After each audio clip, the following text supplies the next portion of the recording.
Добрый день, уважаемые коллеги, дорогие гости. Приветствую вас на площадке пресс-центра Международного информационного агентства «Спутник Абхазии». Как известно, 19 августа стартовал конкурс среди журналистов «Взгляд-2022», который запустило представительство Россотрудничества в Республике Абхазия. Об этом конкурсе подробно мы поговорим с нашими сегодняшними гостями, которых я с удовольствием представлю. Это Федотов Дмитрий Геннадьевич, руководитель представительства Россотрудничества в Республике Абхазия, Гергидава Руслана Багратовна, куратор конкурса «Взгляд-2022», и председатель жюри конкурса, руководитель Абхазской государственной телерадиокомпании Агрба Ирина Шотовна. Дорогие гости, с 19 августа стартовал конкурс среди журналистов «Взгляд-2022», в котором каждый желающий может принять участие, и будет определен победитель на лучшее освещение деятельности России в Абхазии. Дмитрий Геннадьевич, расскажите, пожалуйста, что вдохновило представительство Россотрудничества на проведение этого конкурса, как появилась эта идея? Добрый день, дорогие друзья. Но мне хотелось бы прежде всего поблагодарить информационное агентство «Спутник Абхазия» за предоставленную возможность относительно проведения этой промежуточной пресс-конференции по поводу нашего конкурса. Для нас это действительно, ну скажем так, на территории Абхазии это проводится журналистский конкурс впервые.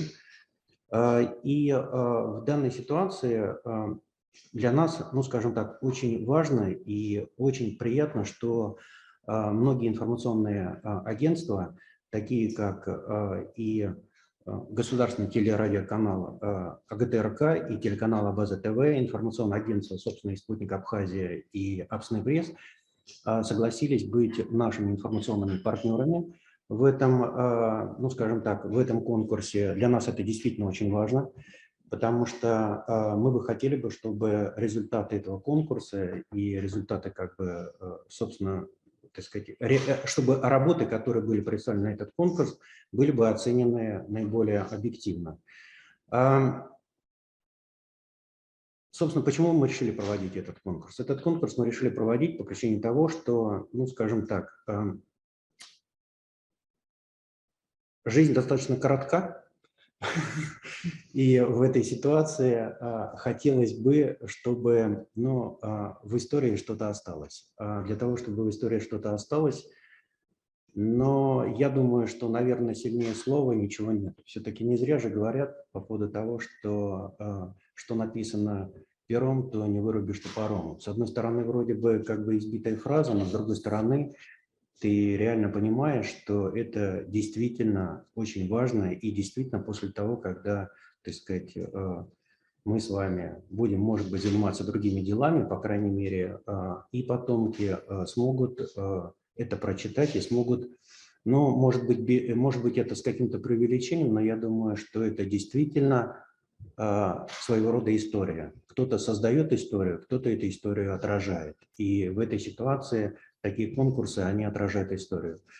И в частности, мне бы хотелось бы и сделать такой акцент еще на том, что мы бы хотели бы, чтобы в этом мероприятии, в этом конкурсе приняли участие прежде всего, конечно же, молодежь. Нам хочется посмотреть, как молодежь оценивает деятельность России, территории Абхазии, как она смотрит на Россию, какими глазами. И это своего рода, понимаете, это своего рода получается и такой момент, что этот взгляд позволит нам, может быть, переосмыслить или осмыслить по-новому и посмотреть на нашу деятельность и что мы можем сделать здесь для того, чтобы, ну, так сказать, нашу работу улучшить. Поэтому я думаю, что вот эти были основные моменты, которые подвигли нас, чтобы проводить этот конкурс. Ну и надеюсь, что он все-таки пройдет хорошо. Дмитрий Геннадьевич, вот основной вектор, да, заявлен, это лучшее освещение деятельности России в Абхазии. Вот, по каким критериям будет оцениваться работа в этой связи, да? И сколько представлено номинаций? Ну, давайте мы сделаем так. Я, по крайней мере, скажу по номинациям, потому что так сказать, номинации мы определяли, естественно, совместно и с куратором, и с нашими сотрудниками, и с нашими представителями из центрального аппарата. А что касается критериев, то я думаю, что это, может быть, вопрос уже будет относиться и к жюри, и к нашему куратору, где вы сможете более объективно, как бы сказать. Номинация – это лучший информационный материал, это лучшая аналитическая публикация, публикация художественно-публицистического жанра в журналистике и номинация «Дебют». Это прежде всего для молодых журналистов, ну и не только на самом деле для молодых журналистов, но и для вообще для молодых людей. Вот я сейчас себя поймал на мысли по поводу того, что, вы знаете, я, наверное, уже где-то, и, возможно, я на каких-то мероприятиях повторял по поводу того, что у меня, к сожалению, не гуманитарное образование, но я имею в виду, я не журналист по своей профессии. И я помню, что в детстве, так сказать, у меня папа все время говорил, прежде чем что-то написать, ты подумай. Когда ты, так сказать, думаешь, у тебя мысль в конечном итоге сократится, и ты оставишь только то, что действительно необходимо. К сожалению, у меня это дело доходило до того, что иногда я думал, ну, собственно, лучше не писать, лучше не делать. А здесь, мне кажется, данный конкурс, он позволит раскрыться молодым людям и показать возможности молодых людей. Поэтому вот, исходя из этого, мы, собственно, и дали такие номинации. Ну, а что касается критериев, то я думаю, что, наверное, наши члены жюри об этом скажут лучше. Мне кажется, Расудан, вот кто разрабатывал, вообще было бы лучше. К критериям мы вернемся немного позже. Вот продолжение того, что вы сказали, да, предусмотрены ли какие-то призы победителям этого конкурса?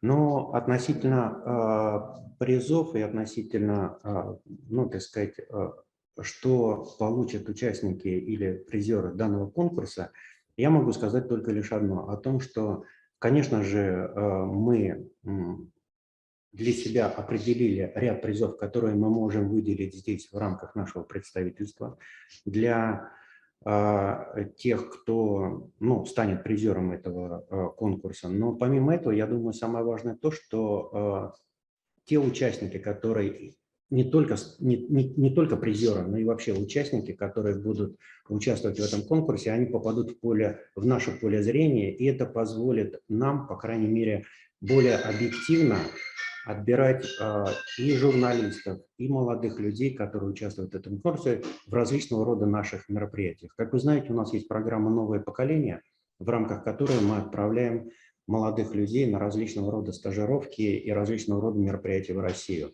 Это с одной стороны. С другой стороны, у нас, так как мы с нашим агентством, я имею в виду уже с центральным аппаратом, сотрудничают многие организации, которые представляют свои конкурсы и представляют свои мероприятия, в рамках которых молодые люди из стран присутствия Россотрудничества могут проходить и практики, и стажировки, и круглые столы, то вот эти призеры, которые будут здесь, они, по крайней мере, могут рассчитывать на то, что мы однозначно будем выступать своего рода проводниками их для участия в этих конкурсах. И я думаю, что наши рекомендации и наши, ну, по крайней мере, ну, повторюсь, наверное, рекомендации будут иметь определенный вес для того, чтобы эти ребята могли участвовать и могли приехать в Россию, поднимать свой профессиональный уровень и стажироваться. Более подробно мне бы на сейчас не хотелось останавливаться на этих призах, но, уверяю вас, я думаю, что участники будут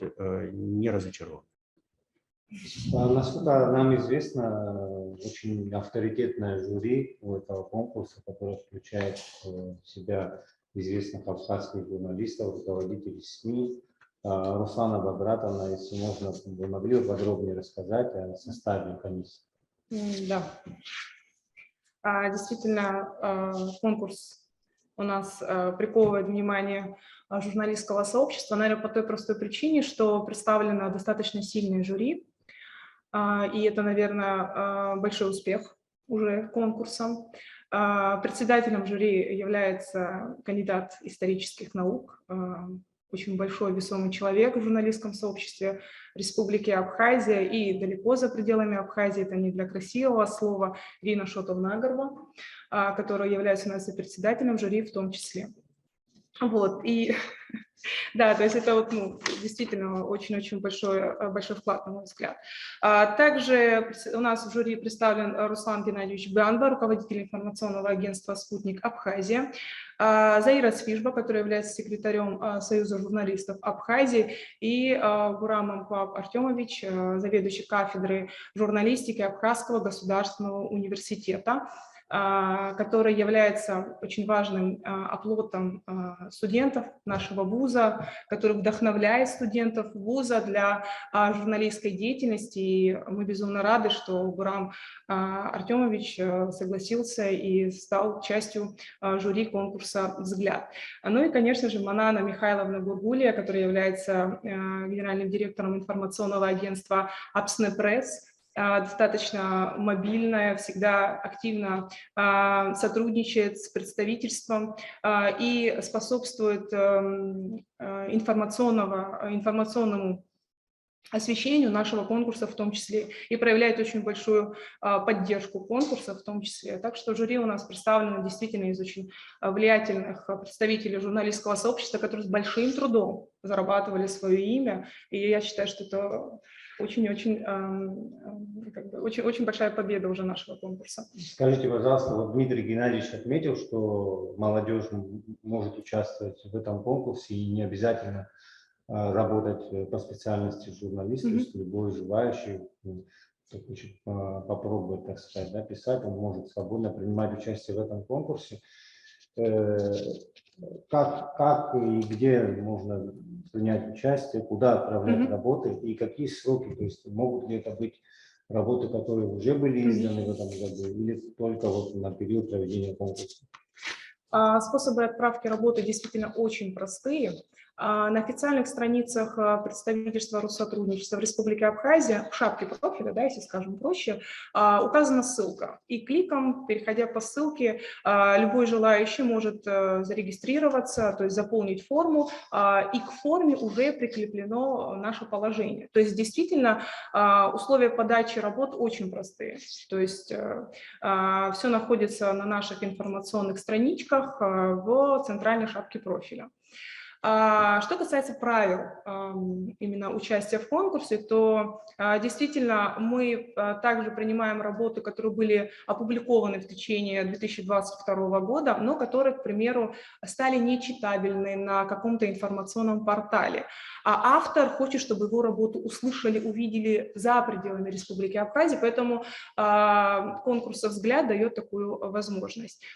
И действительно, молодежь Абхазии крайне положительно отреагировала на этот конкурс, пока у нас ведется работа, наверное, знаете, более такая тактильная, когда мы непосредственно связываемся с участниками, участники звонят нам на номер представительства или пишут на нашу официальную почту с вопросами о том, какие могут быть, там, возможно ли там дополнительно, да, там, время. Что касается именно сроков принятия работ, у нас конкурс начался 19 августа, и последний день принятия конкурсных работ 16 сентября включительно.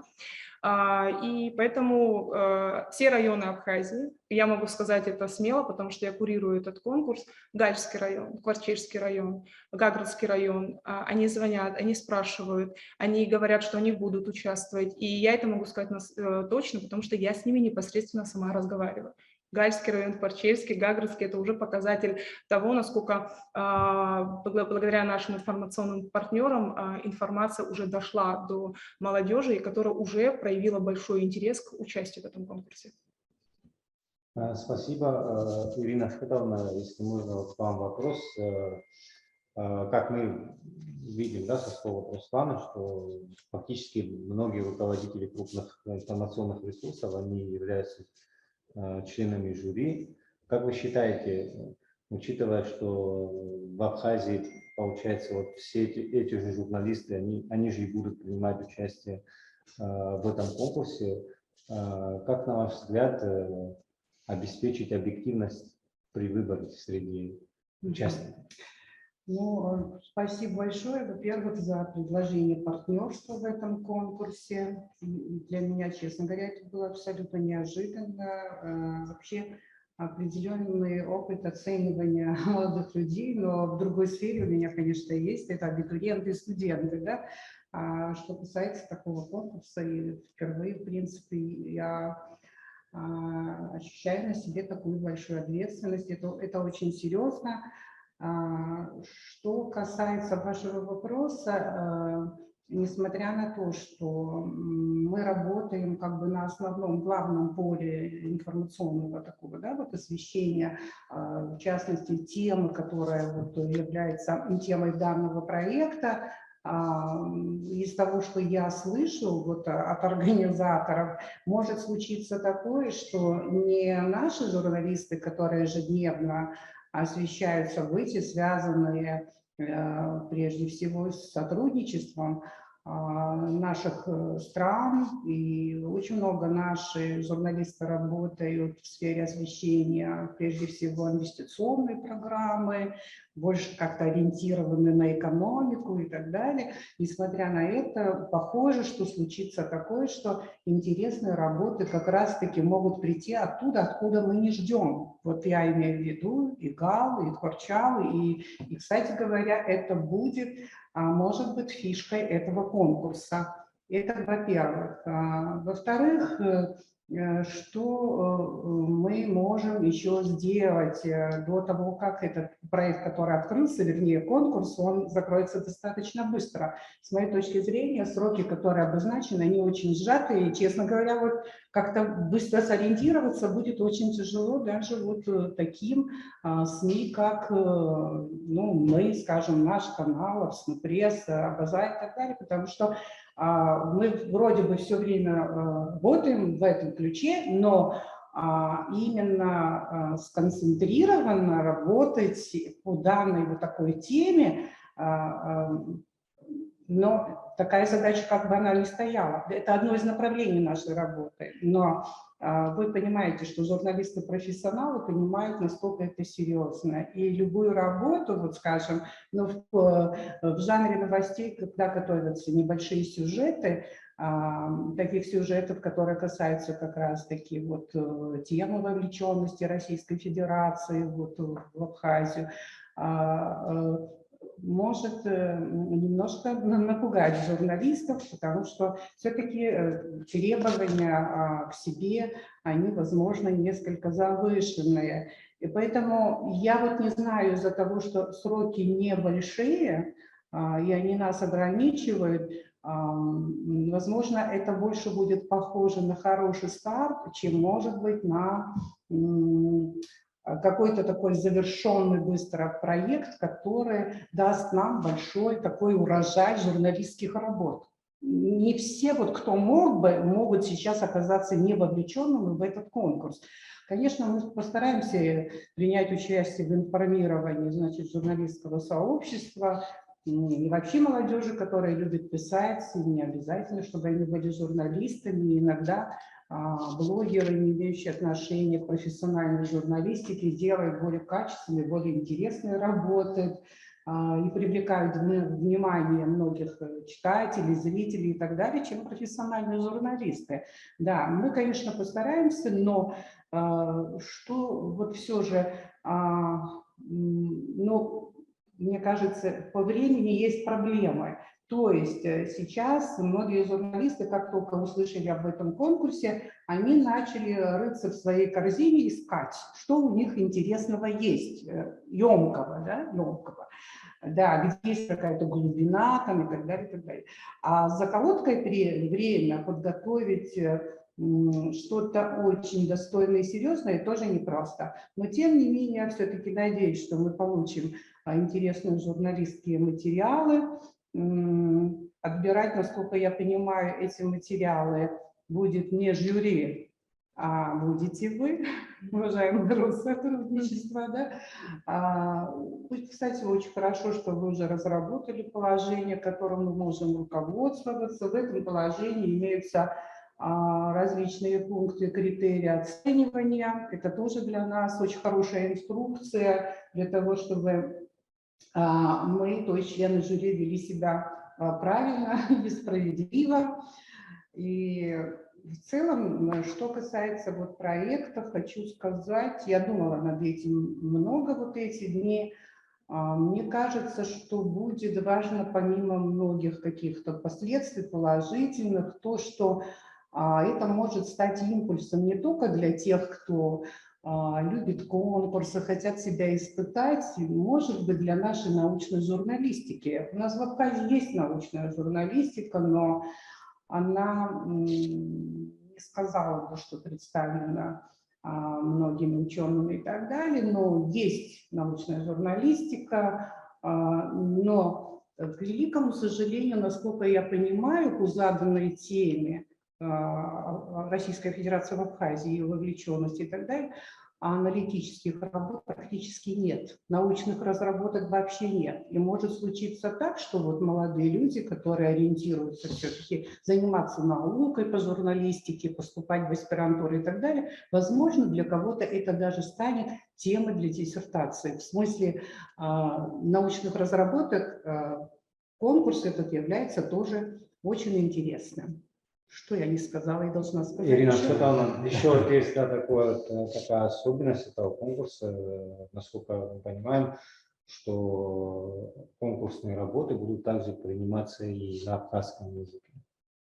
Ну, и это замечательно. В принципе, все члены жюри, насколько я понимаю, они все прекрасно владеют и абхазским, и русским. У нас этой проблемы не будет. Более того, понимая, в каком состоянии находится абхазская журналистика в плане, имею в виду, языка, да, в этой сфере, я думаю, что это может быть определенной мотивацией, что ли, для того, чтобы пишущие на абхазском языке. Я вот не говорю журналистов, которые работают на телевидении на абхазском. У нас таких журналистов много, и делают они хорошие очень материалы.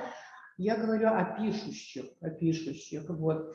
С этим у нас проблема, и возможно, что мы заметим молодых людей, которым, может быть, мы откроем какой-то шанс для того, чтобы дальше они двигались вперед и поверили в себя. Спасибо, Ирина Федоровна. Дмитрий Геннадьевич, как вы считаете, у этого конкурса какая перспектива в будущем? Будет ли он и планируется ли регулярным ежегодным конкурсом?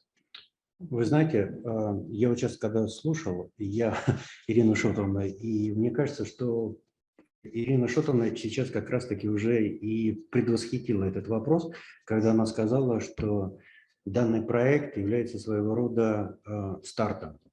Поэтому мы надеемся, что если действительно появится и он пройдет хорошо, то этот проект будет продолжаться и дальше, и на следующий год у нас уже будет больше времени на то, чтобы оценивать и работы, и принимать эти работы. Поэтому не зря мы его назвали «Взгляд 2022», именно подразумевая, что он будет проходить ежегодно. Поэтому, собственно, вот Ирина Шотовна уже на это ответила. Да, это важно. Мне кажется, что даже с каждым годом, но какой-то, не знаю, опыт мы будем приобретать, и накопительный эффект, который будет однажды, он может быть очень интересным. Мы дойдем до научного уровня в журналистике. Для меня это важно. Спасибо. Я предлагаю перейти к вопросам из зала, а также с нами на связи журналисты из российских СМИ по Zoom. Вот. Если есть вопросы, коллеги, пожалуйста. Вопрос с 19 августа, когда конкурс был объявлен, пока не принято работа, или только обращение, звонки, желание участвовать, или уже какие-то работы уже приняли? Можно я отвечу, да? 19 августа у нас стартовал конкурс, и понятно, что прямо сейчас работы, нам присылают ссылки на уже опубликованные работы. Это да, то есть ссылки присылают на работы, которые были опубликованы в 2022 году.